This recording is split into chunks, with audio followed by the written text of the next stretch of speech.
উদ্বোধন হয়ে গেল চায়ের বাড়ি রেস্টুরেন্ট। আসসালামু আলাইকুম, কী অবস্থা সবার, কেমন আছেন সবাই? তো আজকে আমি চলে যাচ্ছি নতুন একটা রেস্টুরেন্টের, আর এটার হচ্ছে ওপেনিং। তো এটার ইনভাইটেশনই আজকে চলে আসছি, আর আজকে আমি অলরেডি চলে আসছি চায়ের বাড়ি রেস্টুরেন্টে। আর এটা আজকে হচ্ছে শুভ উদ্বোধন, আর এটার লোকেশনটা হচ্ছে জালালপুর বাজার থেকে একটু সামনে আসলেই পেয়ে যাবেন। তো আমরা অলরেডি চলে আসছি চায়ের বাড়ি রেস্টুরেন্টে, আর এটা হচ্ছে যে রেল লাইনটা, আর রেস্টুরেন্টটা হচ্ছে এই সাইডে। আমি পিছন সাইড দিয়ে আসছি, আর ভিতর দিয়ে ওই সাইড দিয়ে। এখন আমি এই সাইড দিয়ে একটু ভিতরে যাই। তো এখন আমি রেস্টুরেন্টের ভিতরে ঢুকতেছি, আর এটা যদিও বাইরের সাইড, কারণ ওই সামনের গেট দিয়ে অনেক বেশি মানুষ ছিল, এই জন্য আমি চিন্তা করলাম পিছন দিয়ে এসে একটু রেস্টুরেন্টের ভিতরে ঢুকে আর তোমাদেরকে দেখাই। তো এটা হচ্ছে জালালপুরের চায়ের বাড়ি রেস্টুরেন্ট, আর এই হচ্ছে রেস্টুরেন্টের অবস্থানটা। আর রেস্টুরেন্টটা অনেক বেশি সুন্দর, তো আপনারা ভিডিওতে দেখতেই পারতেছেন। আর এখানে আজকে হচ্ছে ইফতারের আয়োজন করা হয়েছে, ওই ইফতার আয়োজনে অ্যাটেন্ড করার জন্য আমি অলরেডি চলে আসছি। আর দেখতে পারতেছেন আমরা সবাই এখানে বসে ইফতার করতেছি। The next day. উদ্বোধনের পরের দিন সন্ধ্যার পরে আমি আবারও যাই চায়ের বাড়িতে, কারণ তোমাদেরকে রাতের ভিউটা না দেখাইলে মিস হয়ে যাইতো।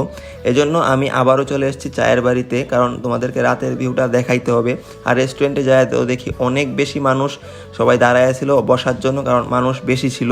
আর রাতের ভিউটা আমার কাছে দিনের থেকে বেশি ভালো লাগছে, কারণ এখানে অনেক সুন্দর লাইটিং করা আছে, আর যা পুরো জায়গাটা একদম ওপেন স্পেস।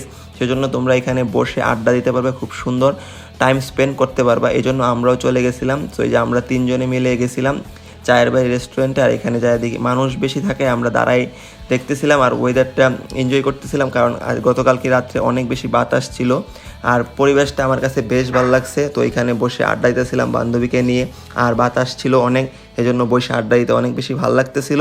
তো তোমরাও এখানে তোমাদের বান্ধবী তারপর ফ্রেন্ডদেরকে নিয়ে আইসে এখানে আড্ডা দিতে পারো। রেস্টুরেন্টটা অনেক বেশি জোস, আর রেস্টুরেন্টের লাইটিংটা আমার কাছে খুব বেশি ভালো লাগছে। তো তোমাদের কাছে কেমন লাগছে এটা কমেন্টে জানাইতে ভুলবা। জালালপুর চায়ের জন্য অনেক বিখ্যাত, তো আমরা অনেকেই জালালপুরে যাই চা খাওয়ার জন্য। চা খাওয়া শেষে আমাদের চলে আসতে হয় ভালো একটা প্লেস, এখানে নাই বসার মতো। সো এখন থেকে এই মিসিংটা থাকবে না। তোমরা জালালপুরে যারা চা খাইতে যাও তারা অবশ্যই এই চায়ের বাড়ি রেস্টুরেন্ট ভিজিট করে আসবা।